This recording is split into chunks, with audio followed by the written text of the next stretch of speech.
Welcome to an all-new edition of CNB here on the NDTV network. As we wind down to the end of the year, we have a car with us that will be driving in a few months from now. It's only going to be coming in around next Diwali, but we've got all the details for you. This is the brand new third generation of the X5 SUV from BMW.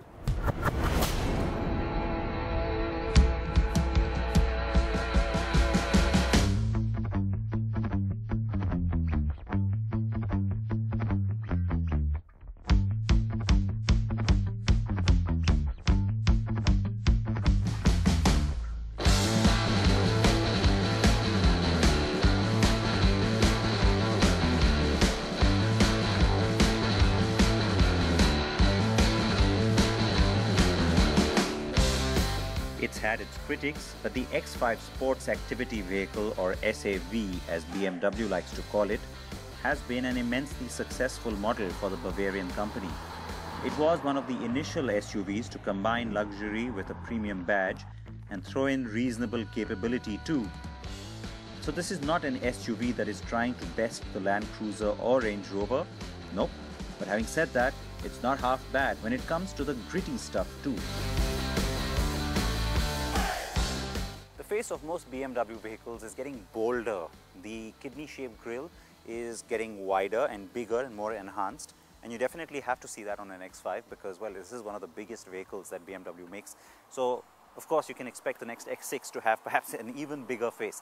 Having said that, the car doesn't look too heavy up front because unlike the X3, where remember I said that I find the bumper too heavy, this has been broken up a little bit. The air intake has been done in a little bit of a plastic as well as a matte sort of a aluminum look. That's nice because it breaks up that monotony. You've also got these inserts down here, and then you've got the fog lamp. Remember, the SUV range from BMW is not just 4 eyes, it's 6 eyes as they say.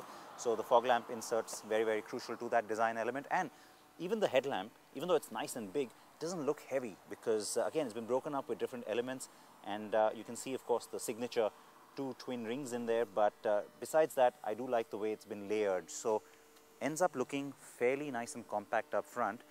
As you come around to the side of the vehicle, this is the part I was a little bit afraid of. When I knew that the new X5 was going to drive into town, I was a little worried. Will they make it just a little too large? Because, you know, that's pretty much where the competition has been going. You start seeing really long wheelbases, third row seating. Now this car has 3-row seating, but it still doesn't look too heavy along the side. Even though the overall length has been enhanced, you do see a nice long hood up front, yet the proportions still work. What has been also enhanced is the greenhouse. You see a lot more of an airier cabin, and that's because you see more glass around, and yet it doesn't tend to look disproportionate. That kind of fits in well with the kind of design language you see coming in from other brands like Range Rover as well. This particular kink, as they call it, the Hofmeister kink, is typical of all BMWs, so that of course has to be there. And as you come around to the back, the signature BMW tail lights also have to be there, and so you do see that L-shaped headlight, tail light at the back, and the X5 logo, nice and big as well. It's fairly simplistic at the rear, and yet it enhances the new width that the car has, and also tells you that it's pretty spacious in the rear. So overall, when you look at it, you have to almost look twice to see that, hey, hang on, is that the new X5? In some senses, that's a good thing. In others, it might make buyers feel, hang on, I would have liked something a little snazzier, a little more contemporary, a little bit more modern. But having said that, the car will still turn heads for being well proportioned, muscular, and yes, for being a BMW. It's a bit like the outgoing model, only implies more space without being bulky. The first impression you get from this cabin is that it is very much like the old one, and yet you pick up these nice little hints where I think BMW has tried something and it's worked, which is to make the cabin seem just a little bit more upmarket, a little more high-end, a little more of that pampering, luxurious feel. Now that's crucial because it's not just the Q7 or the M class, but remember, even cars like the Range Rover, they're moving up in terms of luxury, in terms of that quotient, and so BMW is trying to sort of catch some of that interest from the buying community. So you have all sorts of options. The car we have has been really nicely loaded because you get all of those optional goodies on this one. The dash has been finished off in leather. There's a nice burl wood finish, and then you've got this piano black as well as a strip of metal. Now that's pretty bold, I have to say, and yet it sort of works. 3, 4, 5 different color schemes all blended together. You got grey, you got wood, you got black, you got metal, and you've got light beige. But somehow the quality of these materials brings it all together. Nice big screen as well. In fact, also gives you a nice little camera view. So that's nice, but that only works when the car is static. All the typical things you expect, head-up display and all the layout in terms of the buttons and the features and the safety gadgets on board, all of that is pretty much what you'd expect. The iDrive is updated, so you've got a little bigger knob here now, and the typical BMW pattern would include the door unlock or lock button right here in the middle. Now you've got this new little button here, which is a rear collision warning system, and it's nice to see that the door unlock and lock has moved out to the door, so it's a lot more convenient, if you will, to reach out to it. I have to say, the cabin is something that's going to impress buyers, and in India we're going to get all the goodies because BMW says that most likely we will have the top end trims, and we will also in all likelihood get a panoramic sunroof. So it's fully loaded and impressive on interior trim. For once, I think the lighter palette works better than black or dark grey and complements the vehicle's positioning and sheer cabin size. Now, a lot of cars which have the electric automatic tailgate opening function, well, they do have the little button on the inside. Click the little button to open up the tailgate, but you can also sit right here in the driver's seat and simply use the button to shut it as well. Now that's convenient because you don't always want to get out. You want to quickly have someone load something for you. You don't have to necessarily get out. That's a good, nice little touch, but it's not just the button in here. It also works similarly for the little key hob. Just keep the key hob tailgate function pressed and the boot opens up. And then you want to shut it again, you can just do that remotely by simply keeping that button pressed down, and the tailgate comes right back down again. But let me show you something else that caught my attention. Since this is a split tailgate, if you've opened up the bottom half of the tailgate as well, then you've got to get out of the car and close this part physically, because then the auto function won't work. It's a bit of a safety feature as well, so that you don't drive off with the tailgate open. But of course, slightly more high-end cars like the Range Rover, well, both sides shut automatically as well. So that's just a little bit perhaps extra that could have been here, but still nice to see the way the tailgate functions. Well, Volvo has started offering the same now, so it really was high time that BMW did it. Now let's get this beast on the road. Instantly the car feels agile, very athletic and eager to perform. There is no sense of lag or bulk in the performance, and the acceleration is also very responsive. And boy, was I glad I had the one with paddle shift, making instant gear changes my prerogative. Fun! For drive dynamics, the engineering team at BMW was focusing very clearly on one area: handling. Now on the old X5, it's not as if handling was a problem area, it's not even as if you had severe body roll or anything like that, but you still got that very typical SUV feel, while a lot of buyers today seem to prefer more of a car-like feel, more of a crossover feel, and yet they want the proportions of an SUV. And that's what the team seems to have worked on. I have to say that it has come through, because you do get a nice different character from this car, especially when you compare to the previous generation. And it's not just the overall feel when you're going through the corners, but even the way the suspension feels. I think buyers in India will once again appreciate that, because remember, a lot of buyers in India are going to be sitting at the back, and so I will check out the back seat in just a bit, but that's the first impression you get when you start driving this car. It hugs the corners much better, the suspension feels good, and overall I would say the car therefore ends up being a little bit more responsive to your needs. I like that. Let's take a look at the technical specifications on this particular diesel, and then I'll run you through just all the various engine options that are expected on the X5, and of course what you can expect in India. The massive 3-litre engine is available in 2 tuning variants. The 30D is the less powerful one, but still those numbers are certainly impressive just the same, eh? So the 40D is the range-topping diesel before you move into M territory, that is. The 25D is the only X5 offered with a 2-wheel drive option. The petrol lineup is impressive too, with 6 and 8-cylinder engine options, but in India we aren't going to see either of those.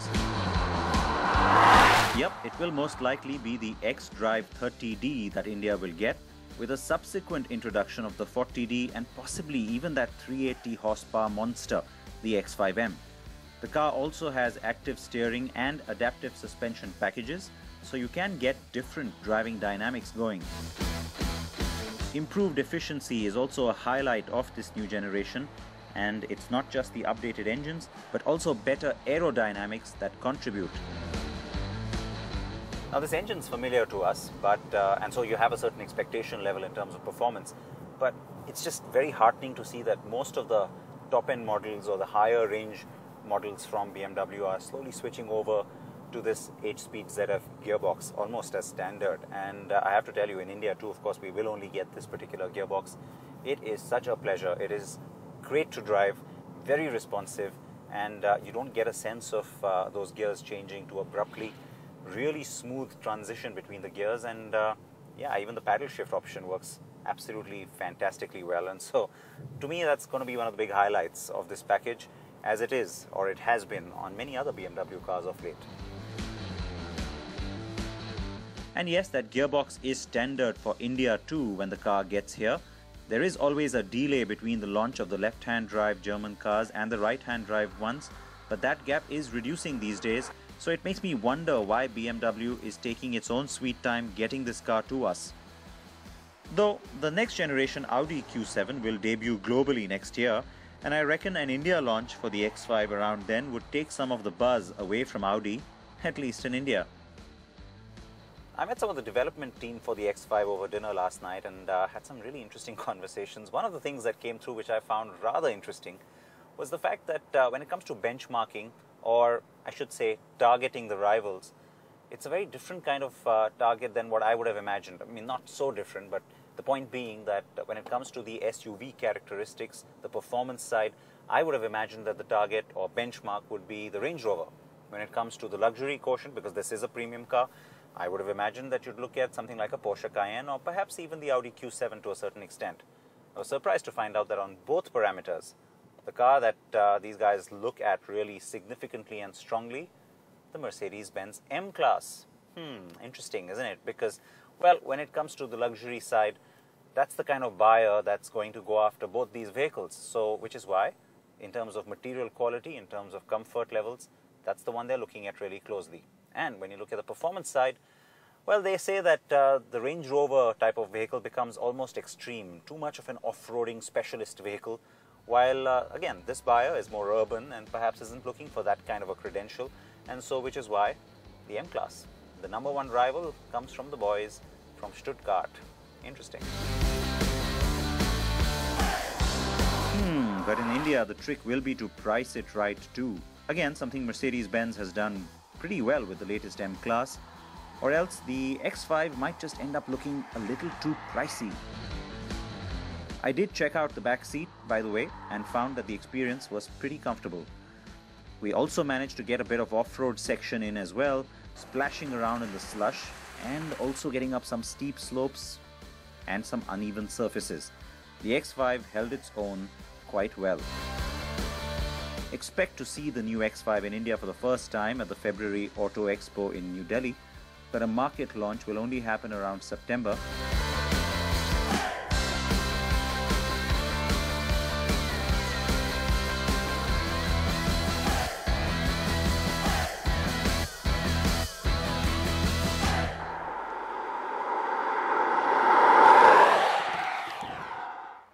We still have more on the program.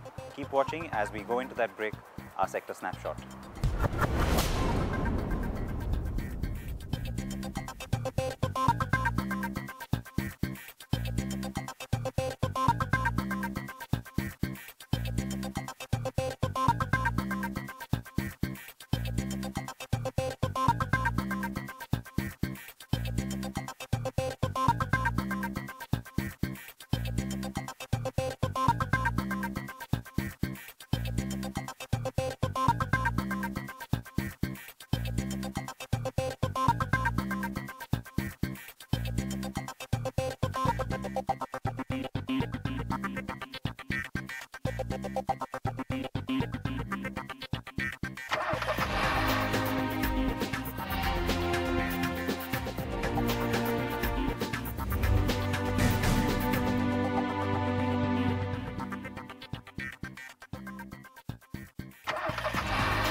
Welcome back to the show, folks. I've sidestepped away from the really cool climes of Vancouver all the way down to South Carolina in the United States. This is the manufacturing location for BMW's X range of vehicles. In fact, the only one in the whole world, and BMW's first full manufacturing plant outside of Germany. We thought we'd bring you here to give you an insight on how the new X5 and indeed the rest of the X range is also manufactured, not just for the US or the North American market, but for the entire world.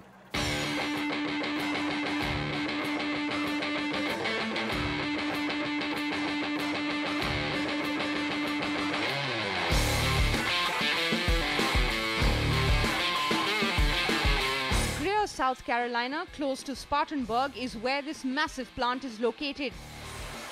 Spread over a 1,150-acre campus, the plant is BMW's first full-scale manufacturing site outside Germany, and it churns out about 1,000 cars a day.